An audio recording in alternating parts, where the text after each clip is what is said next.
kita semua, salam Pancasila. Before I start to speech, allow me to speak in Bahasa, because it's an order from our President.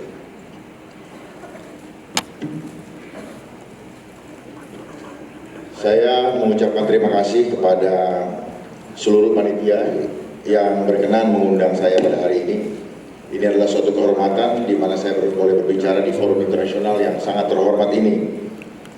Saya diberikan temanya adalah melindungi generasi muda dari radikalisme dan terorisme dalam platform cyber. We would like to say thank you to all the audiences and to also apologize that we cannot deliver the speech in English because it is the orders from the President, and today our topic will be about radicalism and terrorism in cyber platforms. Saya akan memberikan gambaran singkat mengenai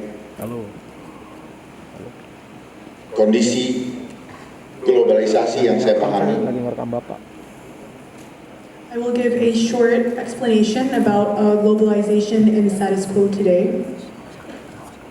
Dan kaitannya dengan radikalisme dan serta terorisme dalam platform cyber. And the relationship between radicalism and terrorism on cyber platforms.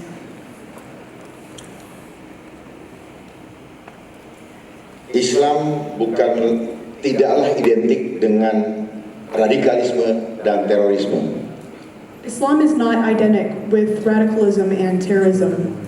Tetapi Islam adalah penuh cinta kasih dan cinta damai.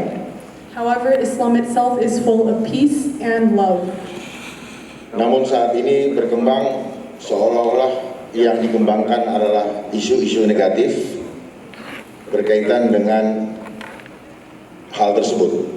But as of now, it is as if Islam is always connected with terrorism and radicalism. Kami adalah bangsa Indonesia, merupakan penduduk muslim terbesar di dunia yang merasa dirugikan dengan adanya radikalisme dan terorisme yang merajalela di dunia sekarang ini. Indonesia is one of the countries that feels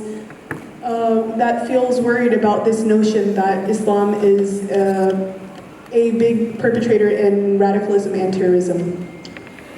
Bangsa Indonesia adalah the land of harmony-nya dunia.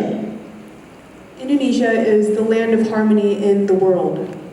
Dan itu telah ditunjukkan oleh Presiden pertama kami, Bung Karno, pada Konferensi Asia-Afrika tahun 1955. This has been shown by our first President, Sukarno, in the Asia-Africa Conference in 1955. Yang menginisiasi gerakan non-blok dengan politik bebas-aktif. With the initiation of the politics that has been set by Sukarno himself. Artinya, kita harus punya kemandirian di dalam menjalani kehidupan dunia kita. Tidak perlu ikut ke kiri ataupun ke kanan. This means that we have to have independence in running our own country. We do not have to lean more towards the left or more towards the right. Saat ini kondisi globalisasi telah memanipulasi cara berpikir kita sebagai manusia. Globalization at this point in time has manipulated the way we think as humans. Yang tanpa disadari, segala program yang ada membuat dunia nantinya akan dikontrol.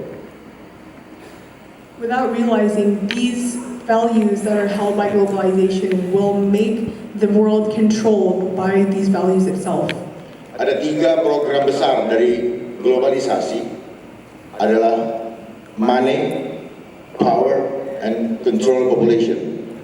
The 3 biggest goals in this program are money, power, and control. money mereka sudah kuasai. They have already controlled money. Dengan sistem moneter dunia yang digitalisasi sehingga kita tidak bisa keluar dari sistem tersebut. They have done this by a digitalized world monetary system, and they have made it in a way where we cannot come out of this kind of system.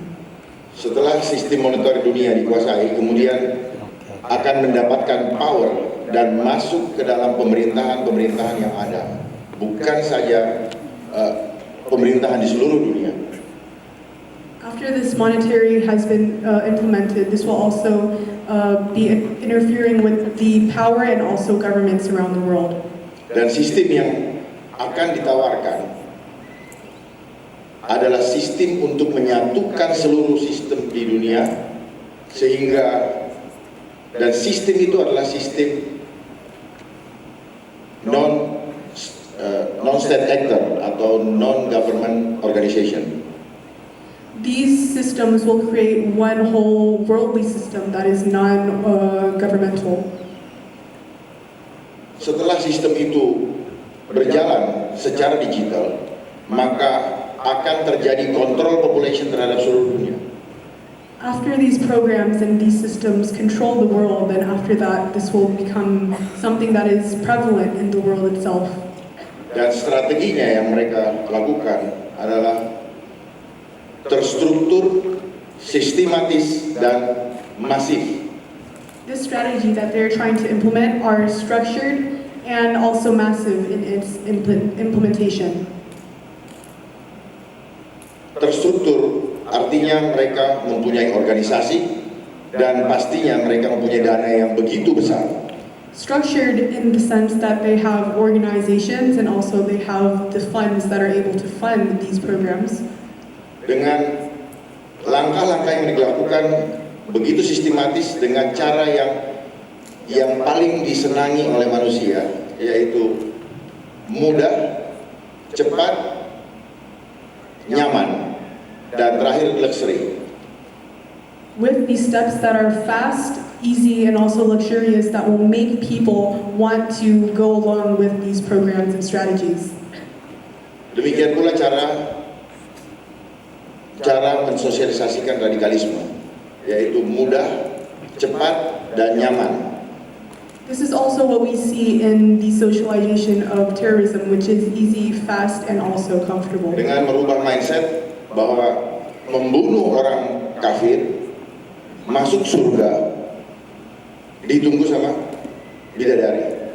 This is by creating the mindset that if we kill the infidels, we will automatically go to heaven and also be greeted by angels. Inilah cara memanipulasi mindset yang membuat mudah, tanpa perjuangan, tanpa harus berbuat baik dalam kehidupan, langsung bisa mendapatkan apa yang diharapkan. Padahal itu adalah manipulasi mindset. This is the kind of manipulation that is going on in today's society, where people think that it is easy and it is very achievable to achieve what they want in heaven, even though this is not what is going on. Dan cara menyebarkannya begitu masif karena adanya teknologi, informasi, dan komunikasi yang kita bawa semua di tangan kita saat ini. This information is spread very easily because of the information and technology that we have today. Di mana gadget, di mana teknologi yang kita pegang sekarang di tangan kita itu mempunyai gelombang elektromagnetik yang mempunyai kekuatan hipnotis yang saya sebut dengan hipno-elektromagnetik. The gadgets that we have today are equipped with electromagnetic waves that we believe induces the electrohypnosis. Itulah yang membuat selama ini sangat sulit kita menghadapi hoax, ujaran kebencian maupun penyebaran paham radikalisme. This is what makes it very hard for us to go against hoaxes and all of the hate speech. Karena alat yang ada di tangan kita saat ini itu langsung menghancurkan, merusak, merubah struktur DNA dari tubuh setiap manusia. Because the gadgets that we are holding in our hand right now are what is ruining the DNA structures in our body. Therefore, it is also making it easier for these values to be implemented. Mungkin ini hal baru yang baru rekan-rekan semua dengarkan, tetapi saya mau menyatakan bahwa dengan struktur DNA yang berubah akan merangsang membran sel dalam tubuh manusia memproduksi hormon dan enzim yang beracun. This change in DNA structure will also induce hormonal changes in the human body. Yang pada akhirnya merusak sel-sel dalam tubuh manusia, yang akhirnya dapat memanipulasi mindset kita.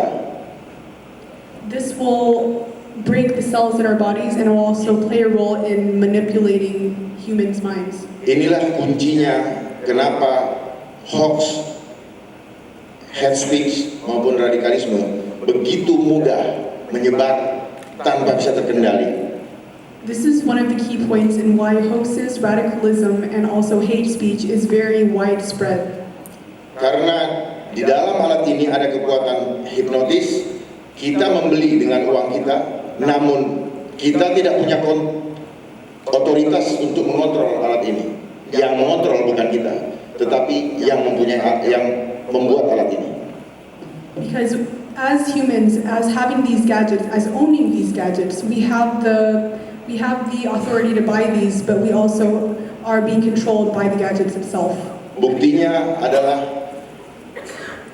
ketika kita mau mengikuti aplikasi tersebut, kita harus menyetujui term of condition-nya dengan agree. Kalau tidak agree, maka alat ini tidak bisa kita gunakan lagi. One proof that is shown in this theory is that whenever we have to download applications, we all usually have to check the box that says terms and conditions. We have to agree. Inilah salah satu cara mengunci sistem dunia dengan sistem informasi dan komunikasi yang membuat seluruh dunia, termasuk kita hari ini, tidak bisa lepas dari alat ini. This is the key point in how these strategies are being set and being implemented so that the whole world will be locked in this system. Ini yang saya sebut dengan by design. This is what he believes that is called by design. Dan perpecahan konflik yang terjadi ini juga by design. These conflicts that are happening are also by design. Mereka awali dengan cara apa? Melakukan fear engineering, membuat ketakutan seluruh dunia, sehingga mendapatkan legitimasi untuk melakukan apa saja. Contoh, ISIS itu by design, terrorism by design. For example, in terrorism, such as cases of ISIS, this is by design. This is what is being implemented by society in their minds. This is what is happening in their minds. Therefore, we believe that ISIS is something that is going on by design. Even 9/11 is by design. Kenapa? Karena kalau manusia takut, otak purbanya akan keluar melindungi diri, self defense atau mencari pertolongan. When humans become scared, this is where their self-defense mechanisms come out. Inilah yang akan dibuat sehingga kita meminta pertolongan, padahal yang menakut-nakuti kita itu nanti yang akan menolong kita. This is where this self-defense comes in, because when we ask for the help, you're actually asking the help from the people that have actually instilled the fear and instilled the terrorism in ourselves. Dan kita akan dijajah dengan menawarkan sejumlah dana untuk mengatasi hal-hal yang menakutkan kita tadi.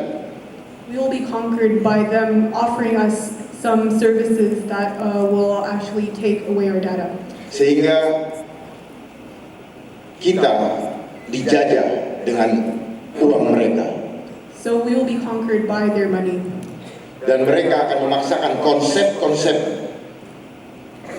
mereka untuk dilaksanakan di setiap negara supaya menjadi satu sistem dunia, menjadi satu sistem yang akan membuat kita kehilangan jati diri sebagai manusia. So they will be able to force these concepts onto us, and that they will be able to make a change in the world in following their concepts. Dan sistem itu akan mengunci kita nanti kehilangan, tidak bisa mencipta, punya rasa lagi, punya kehendak untuk berbuat sesuatu. Karena kita harus dipaksa untuk mengikuti sistem yang distandarkan.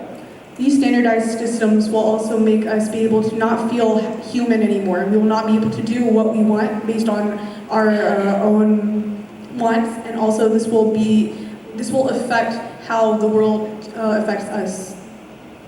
Kita saat ini sedang menuju pada suatu kondisi di mana seluruh dunia akan disatukan sistemnya yang disebut dengan globalisasi. We are coming to a phase where the whole world will be put into one system, which is called globalization. Globalisasi hanyalah sistem, tetapi di atas globalisasi ada supra-sistem yang saya sebut dengan life engineering. Globalization is only a system, but above globalization is what we call a supra-system, which is called life engineering. Jadi apa yang sedang kita kerjakan saat ini yang disebut dengan revolusi industri 4.0 dan sebagainya, itu adalah manipulasi kepada kita. Sebenarnya itu adalah revolusi kehidupan. The industry revolution 4.0 that we know today is actually a manipulation into other programs that will be further manipulating us. Awalnya kita berpikir bahwa kita mendapatkan keuntungan dari kemajuan teknologi. Tetapi kerusakan yang diakibatkan, kerugian yang diakibatkan lebih dahsyat daripada keuntungan atau tawaran awal yang membuat kita mau menerimanya. In the beginning, we feel that we are being profited off of these systems, but after you look at it, in the end, we are actually the ones at fault. We are actually the ones that have to hold the bad side of revolution. Dan pada akhirnya kita akan ditawarkan dana lagi untuk menyelesaikan persoalan tersebut. And in the end, we will be offered more funds to solve this problem. Dan akhirnya kita selalu bisa dikendalikan dan tercapailah yang disebut dengan control population. We will always be able to be controlled, and in the end we'll reach a point where we are a controlled population. Apa yang terjadi dengan teknologi itu hanya untuk mencuri data kita, dan akhirnya kehidupan kita dimanapun kita berada bisa dikontrol. What is happening now with our data is that it is being stolen as stolen data, and this is going to be able to manipulate and also control our lives in the future. Oleh sebab itu, mari kita sadari semua, kita akan dibawa ke dalam satu kondisi yang perlahan kita selalu berhitung segala sesuatu dengan matematika, tidak dengan kekuatan Allah. Because of this, ladies and gentlemen, we are only going to count what happens to us mathematically and not because of the sake of Allah Subhanahu wa Ta'ala. Saya mengajak kita semua untuk hidup selalu mengandalkan Allah Subhanahu wa Ta'ala dalam kehidupan kita, karena hanya kembali ke jati diri kita sebagai manusia yang fitrah, maka kita bisa menghadapi goncangan-goncangan yang akan terjadi di kemudian hari. Let us all live in accordance to Allah Subhanahu wa Ta'ala's plans, because in the end, what is going to happen, we are all going to go back to Him. Indonesia adalah negara yang nuswantara, konsep hidupnya nuswantara, artinya makhluk mandiri yang menuju kepada fitrahnya. Indonesia is a country that believes that everyone goes back to their own fitrah of their selves. Dengan misi yang untuk mencapainya dengan melaksanakan Pancasila, as one of their missions to implement Pancasila in their lives, di mana sila pertama ketuhanan yang Maha Esa, yang artinya kalau kita percaya dengan Tuhan yang satu, maka kita harus menerima dengan ikhlas perbedaan yang diciptakan oleh Tuhan. Where the first point in Pancasila itself is to believe in one God, and this is something that Indonesians refer back to in being faithful towards their one God. karena waktu yang sangat terbatas, saya masih mau sampaikan banyak hal, namun mungkin nanti dalam sesi tanya jawab kita bisa berinteraksi lagi. Saya akhiri apa yang saya sampaikan. Wabillahi taufiq wal hidayah. Assalamualaikum warahmatullahi wabarakatuh.